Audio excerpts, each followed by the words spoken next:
Okay, good afternoon. I'm going to thank the organizers for giving me the opportunity to share the experience I've gained throughout the years by collaborating with several groups in time-resolved crystallography. And that would be both at synchrotrons and at XFEL. So here I'm going to compare results obtained at third-generation synchrotrons, which started their operation in the early 90s, which were brighter than previous synchrotrons, which caused a boom in the number of determined protein structures performed mostly at cryogenic temperatures. Now there are fourth-generation synchrotrons. I'll come to that at the end. And the fourth-generation X-ray sources free electron laser, which started operation in the early 2010s, which provides ultra-fast intense X-ray pulses of femtoseconds, and are way brighter than synchrotrons, and for which mostly experiments are performed at room temperature.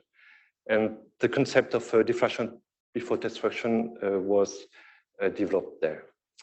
So time-resolved crystallography has the aim of determining the structure of photoreaction intermediate states. I'm going to focus on photoreaction first.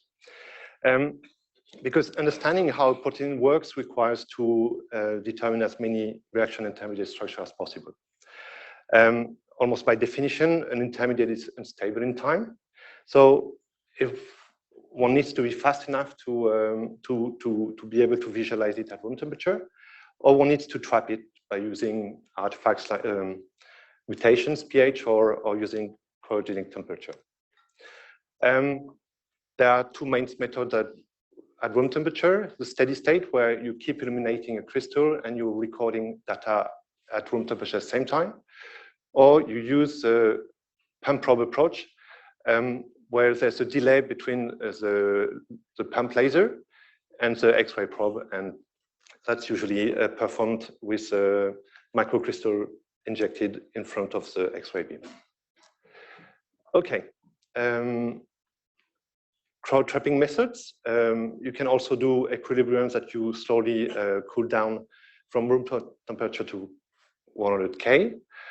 You can do the trigger freeze, where you start the reaction at room temperature and then you quench it in liquid nitrogen and then do the structure determination. Or the contrary, the freeze trigger, where you freeze your crystal, rise the temperature and illuminate, and then collect. This can work for slow reactions because the flash cooling process for crystals is usually more than 100 milliseconds. And there are artifacts in protein energy landscape during flash cooling, as nicely shown by James Fraser. I'm going to go back to radiation damage, which has been already presented by Kathleen. So there's a global radiation damage that everybody knows, and which is seen in reciprocal space. And the main problem is the loss of resolution with those. Before the 90s, room temperature crystallography required several crystals to do a data set. And in the 90s, the advent of cryocrystallography allowed to extend the lifetime of crystals by 1 or 2 orders of magnitude, and you could record more data sets. And soon after, in the early 2000s, late 90s, it was realized that there was another form of damage, specific damage, which was a concern mainly at cryogenic temperature. And the onset of specific damage was way earlier than global damage. And so one can say that there's a decoupling between the two types of damage. The problem of damage at the XFELs is way different. You're shining a lot of X-rays to a crystal in a very short time. So potentially a lot of damage. But because the pulse is short enough, the atoms don't have enough kinetic energy to move, and so basically during the time of the experiment, you can't see damage. Well, actually, you can see damage if the pulse starts to be in the tens of femtoseconds, and crystals are eventually destroyed. So I'm mentioning specific radiation damage because it's an issue in crowd trapping experiments, as it competes with the buildup of intermediate states. Here's an example of bacteriorhodopsin, where X-rays can quickly alter the ground state structure of the protein. And in the photoreaction center, X-rays can mimic the effect of light, and so it is a problem. We've worked quite a bit on this system, and it has been shown by Ilmich Lichting 20 years ago. That's the photoadduct of this love domain. There's the formation of a covalent bond between the cysteine and chromophore, and this is very labile at low X-ray dose. Just 24 kilograms is enough to create the rupture of this bond. But we also performed this experiment or similar experiment at room temperature, and by using a fast detector, we were able to record 4 data sets of this adduct, and you can see here that you can feel that the resolution is going down, but that the bond is still present. And basically, that means that the problem of decoupling between the two damage is not so severe at room temperature, and you don't have to consider it as a primary concern during a time-resolved experiment. So I'm going to use one example on which I've worked for 20 years with different groups. So bacterioleucine is what gives the color to these salt ponds with the chromophore retinol. And it's implicated in cell biology. It's a light-activated proton pump. It creates, upon light, it expels proton out of the cell, creating a transmembrane proton motive force, which is used, for instance, by ATP synthase to synthesize ATP. As a light photoactivated protein, bacterioleucine undergoes what we call a photocycle. The light absorbing group isomerizes between two forms, the retinol from all trans to sodium cis. And there is a series of, the photocycle has a series of spectroscopic states, which are associated to structural changes here. I'm not going to go into details. The main event is the deprotonation of the chromophore in the L to M state here. At the same time, proton is expelled in the extracellular medium, and there's an aspartate that is a primary acceptor. And in the later stages, the chromophore is reprotonated from another aspartate, which is in turn reprotonated by from the cytoplasm. And so, more than 20 years ago, I did my PhD on determining the structure at cryogenic temperature of some intermediates of bacterioleucine photocycle. That was at the SRF. And we used the freeze trigger approach, going to low temperature, various low temperature, and illuminating with various lights. So I'm going to present structural changes, structural results by showing Fourier difference maps, where yellow density means disappearance of electron density in the dark ground state, and blue appearance of density in the excited state. So in the case state, you can see that the changes are clustered around the chromophore. And in the later state L, they now extend further towards the extracellular medium. And the problem with cryogenic temperature crystallography is artifacts, and there were quite some artifacts in bacterioleucine. First of all, there is this orange species that you can see building up with a few X-rays, and that's a small alteration of the conformation of the chromophore. But if you go to a higher dose, the primary acceptor, this aspartate, gets decarboxylated. So it's really a concern. And so a lot of care has to be taken during this kind of studies. So let's switch to time-resolved crystallography at an XFEL. This was performed at Sakla in Japan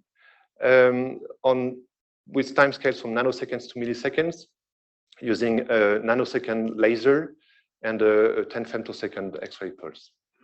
So before going to the beamline, to the XFEL, let's do our homework and see what time points we want to measure.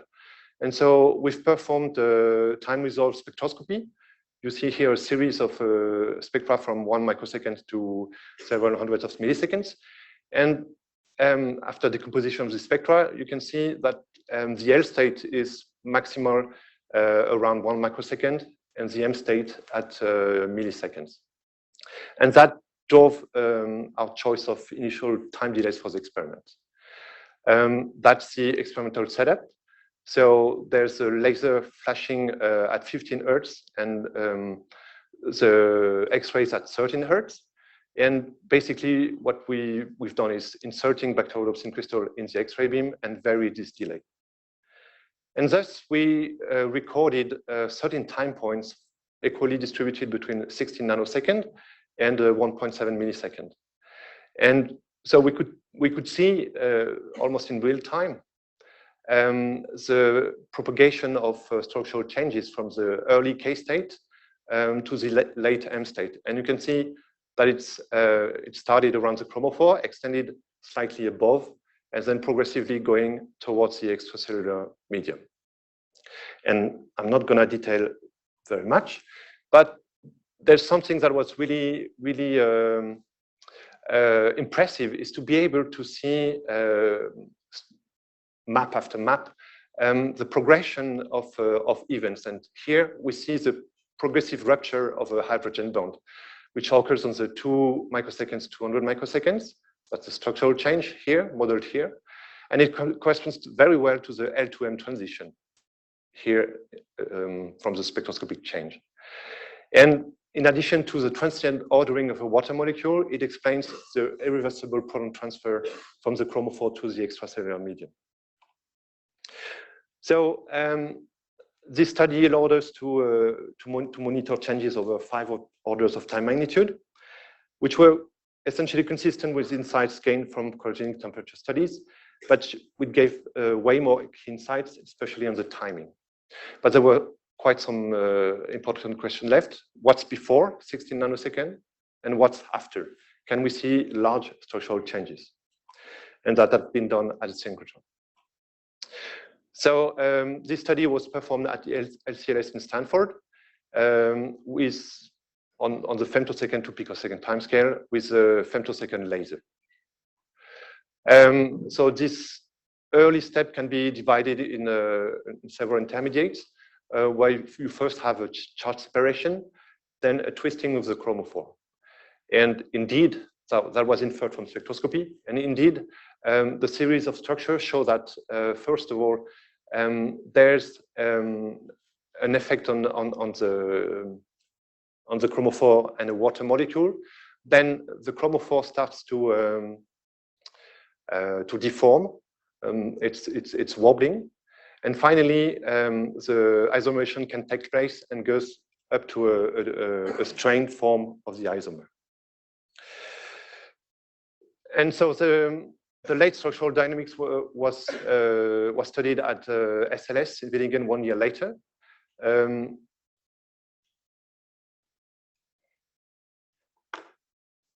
On millisecond time scale with a 5 millisecond laser pulse.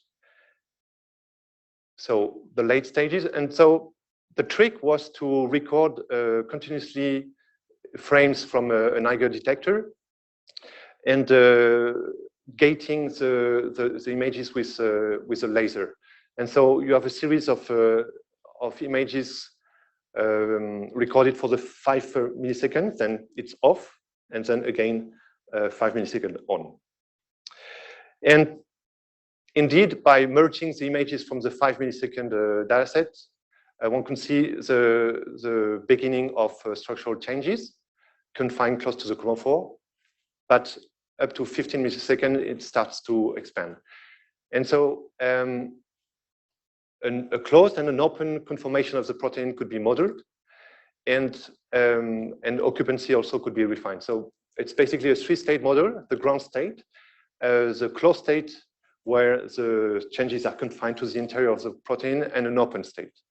So this study has complemented the XFEL study, but as you did limited resolution, so it's really a block change with 2.3, 2.6 angstrom resolution. And that's why we need 4th generation synchrotrons. The conclusion on this study is that the 3 studies covered 12 orders of time magnitude in time, integrated all the previous results and provided key insight, especially in timing. The main discrepancy is the timing, suggesting that cryogenic temperature may give you artifacts on this aspect.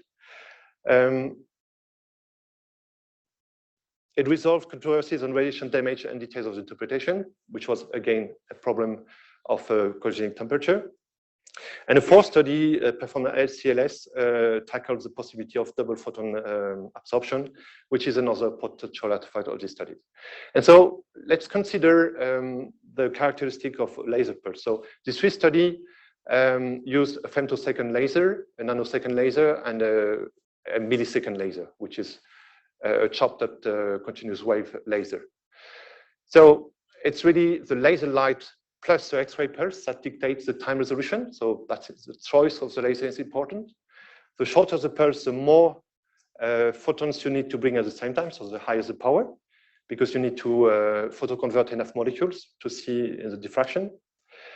You have to keep in mind that crystals are highly concentrated material. There's a lot of chromophore, so to be efficient, you have to take that into account. Light is scattered by the crystal carrying medium and by the crystals as well. And so it's difficult to assess the precise number of photons absorbed by one given crystal to ensure that first you have enough molecules photoactivated so that you can calculate difference maps, but also that you don't have too much photons leading to two photon absorption either at the same time or sequentially. And so time resolved spectroscopy is important could be important to tackle these issues. And in tomorrow's presentation by Sylvain, Sylvain's going to present an instrument which has been built for that very purpose at the SRF. So the take-home message is room temperature crystallography has many advantages over cryocrystallography, in particular for time resolved and intermediate determination. It has now become a definite reality for light-activated proteins. For timescales, the short timescales, of course, are reserved to XFELs, but soon milliseconds to minutes and even hours will be able to be done at synchrotrons. Beamline availability is, of course, rather low and thus reserved to competitive projects for XFELs. The experimental cost is high. At synchrotrons, there's a lot of beamlines already working or in preparation, and the cost could be lower by using other approach like on single crystals. Data quantity, because it generates terabytes of data per experiment, requires data to be stored and processed on site. And regarding the discussion about raw data archiving, it's absolutely crucial for time-resolved experiments data that they're stored, because I can tell you, extracting the structural information from the data is not straightforward, required a lot of tinkering, and methods can only improve with time. And I'm sure that in several times from year, people will want to reanalyze the data. How do we apply this to non-naturally light-activated proteins? First of all, you can make a protein being artificially light-activatable by chemically caging substrate or cofactors, and then use a light pulse to initiate the reaction in caged compounds or crystals. And this could work for tens of microseconds and above. Here's some example of cage ATP, cage EGTA, which would lead to the release of calcium pulse, for instance. And for not light-based protein, one needs to deliver substrate and cofactors by mixing with microfluidics or droplet dispensing systems. And with this system, which have already existing and which have been applied, it's really the future of applying time-resolved crystallography to the non-light activable system. There's a Lama ejector that you can find on T-Rex at Pet Forestry, and the tape drive also in Hamburg, but also on the ID29 at the SRF, and the microfluidic chips that has been tested on Massive 3 at the SRF. So the future possibilities in Europe for time-resolved crystallography are, of course, at the two XFELs that exist in Switzerland and Hamburg. And there's been the upgrade of major European synchrotrons towards fourth generation sources. I'm going to mention, of course, the ESRF one, which has been completed in 2020. And in this context, the beam9 ID29 has been reconstructed as a microsecond time-resolved serial crystallography with a micron-sized beam, microsecond X-ray pulses of 10 to the power 16 photon per second. And it should yield optimal diffraction data from microcrystals and get to the intrinsic crystallographic diffraction resolution limits to get in the same ballpark as XFEL data. Micromax, the upgrade of Max 4 has been finished in 2017, but Micromax is going to come in operation this year. The Swiss Light Source upgrade is about to start. PX1 has been a nice TR-SSX beam9 and will find a successor.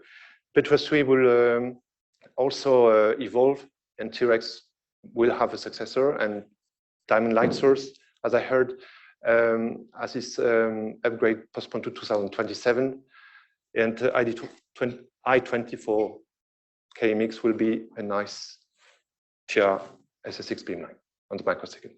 So here are the groups I would like to acknowledge, and thank you for your attention.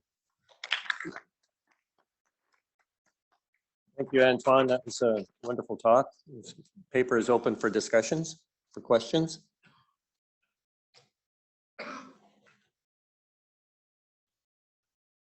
So the multiple versus single photon issue for light activated systems, it's good to see that people are taking this very carefully and thinking carefully about it. Did you do anything to your structure factors to increase the concentrations of the intermediates that you looked at, such as using extrapolate or anything like that for your studies? I didn't want to go into the data analysis because it's a whole talk in itself. That's right. Well, it is one of the tools and tricks that we do from time to time to help increase the size of the different features and things. So what I wanted to mention especially is to try to do spectroscopy before the experiment to try to identify artifacts. And I think Sylvain will show you tomorrow that we can see some artifacts this way. And the other thing that you had in your system was a really good separation in those species. So you can get very high concentrations of one intermediate versus another because they're separated by pretty good time domains, right? Microseconds, picoseconds, and then to milliseconds and all. So you get good separation of the KL and other states. Yeah, that will be case system dependent. That's right. Yeah. Is there a question out there or anything from Slack? Forgot to look. Okay, in that case, we'll stay right on time then. Thank you very much, Antoine.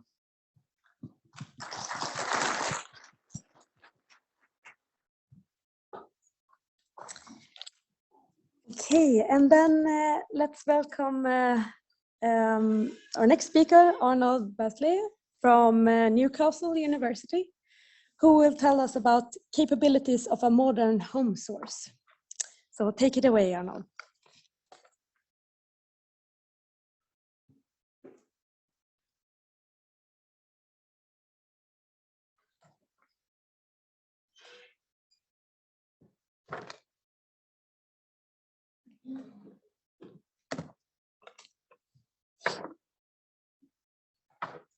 All right.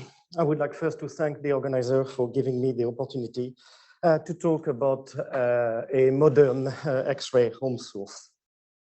So I'd like first to introduce Newcastle University team. So I'm the X-ray facility managers, and the main structural biology laboratory are the following. So we are all in the Faculty of Medical Sciences. So Bert Vandenberg is interested in membrane structural biology. John Marswright is looking at structural studies of metabolic compartmentalization in bacteria. Paula Salgado is looking into structural microbiology of C. difficile pathogenicity. And Royant, who joined us already probably 2 years ago, is interested in human rare disease. And in the Translational and Clinical Research Institute, Jane Endicott is doing mechanistic studies of complexes controlling the cell cycle and transcription. And Martin Noble is looking at biomolecular structure and anti-cancer drug discovery. And a quick remark about all the group. Maybe 3 years ago, 95% of their main structural biology technique was X-ray, protein crystallography. Nowadays, they're probably all more like 50-50 from X-ray to cryo-EM. So it's quite an interesting change. And so there are many other labs using the facility, and part of my job is actually to solve the phase problem and build a PDB model for them. So we, of course, do use a diamond, and here are few rhetorical questions. So indeed, not all the data are usable. There are duplicates of the sample we set at diamond, and there's also a waiting time. So what I mean is, if you're not familiar to the way a synchrotron operates, they do have a shutdown time in light yellow on this calendar, which is the operational calendar of Diamond for 2023. So users can use the days in blue. Also, if you are doing IP sensitive data collection, you would have to pay for time if you don't want your data to be released for the public. And but the main point about being efficient and fast is drug discovery development. So the sooner you